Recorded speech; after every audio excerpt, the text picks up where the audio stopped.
Expression देखना चाहता हूँ। हाँ हाँ, शिल्पी जी को मैं बुलाऊंगा। अरे शिल्पी जी को मैं कैसे भूल सकता हूँ? क्या बात है, मैं बुलाऊंगा लेकिन समय से। चलो होने देख लो नजारा बकसर के, अच्छा गल बनवाई दे हम तो के पाऊं।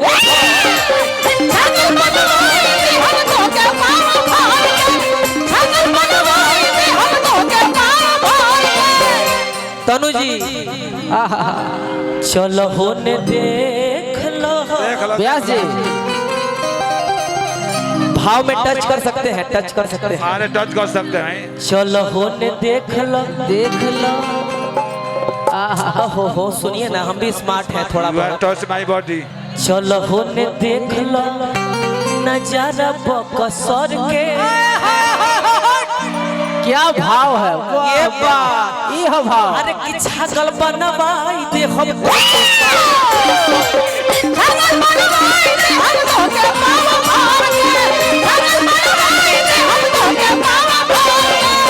औरी का ये आरा जिला ना के हुआ टल बना के हुआ ना के हुआ टल पड़ू अन्ना के हुआ टी हो। अरे कि जिला होए आरा एहिजा। ए जिला के सबसे ज्यादा डिंपल सिंह जाना तरी। वाह वाह। ए जिला में सबसे ज्यादा राज भोगले वाली तो डिंपल सिंह। ए डिंपल देखो हमारा का रोका मत, ना तो बुझबुझी छोड़े लगे। ए विशाल भाई हैं हमारा का डिंपल रोकबू तो भीतर बुझबुझी छोड़ के मार दे। अरे कियारा के नीमन होला।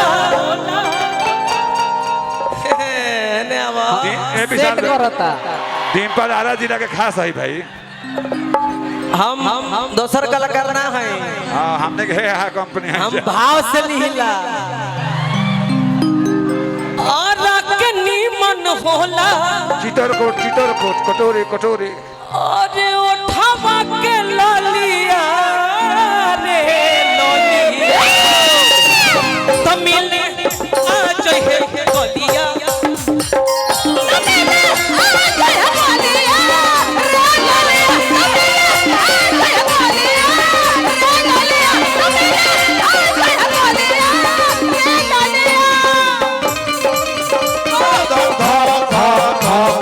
राजा हो करे जब करेला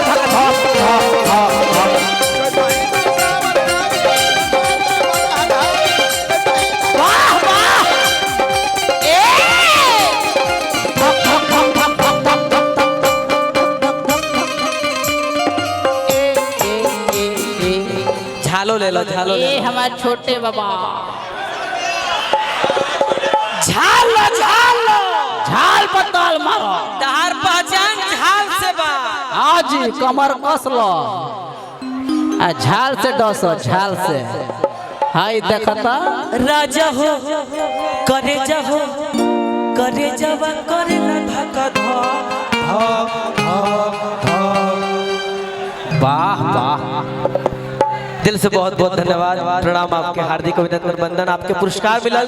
ई पैसा ना हम हमारा के 1 रुपया दे तो हम हाथ में ले। आशीर्वाद है, ये आशीर्वाद है। पॉकेट नहीं खे अपना भैया के दे देता नहीं। क्या बात है। जय माता दी। हाँ हाँ राजा हो करे जावा करेला धका धा। राजा हो करे जब करेला धक्का धक।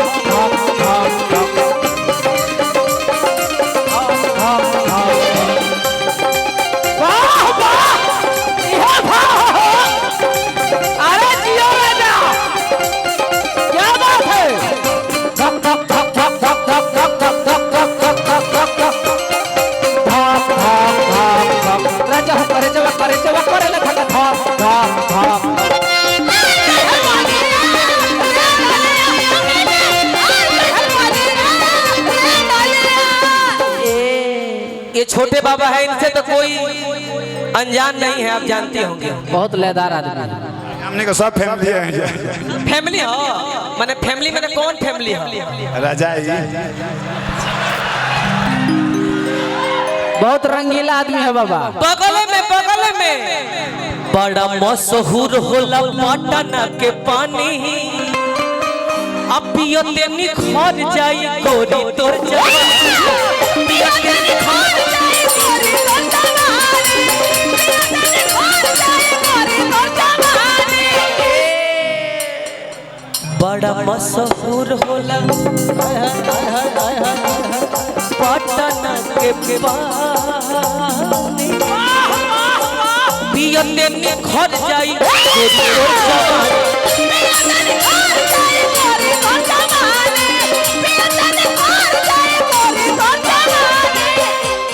पाखी जी, डिम्पल जी, तनु जी, वाह और राखी जी, जरा आप भी आ जाइए। क्या बात है, आप बड़ी कोमल हैं। रक्षा जी, अब रक्षा हम बांधे हैं, बहन तो बना नहीं सकते इस मंच पे, लेकिन अगर आ सकती हैं तो आ जाइए, नहीं तो बहुत बहुत धन्यवाद। ए बता वहाँ के नाई वहाँ के दिमाग छोड़ लगा। अपना के गोद बिसलवा और है छोटुआ के हवालिया रे लोली एकरे के हुरिया उड़ान कहल जाला तब मिले आ जई हो गलिया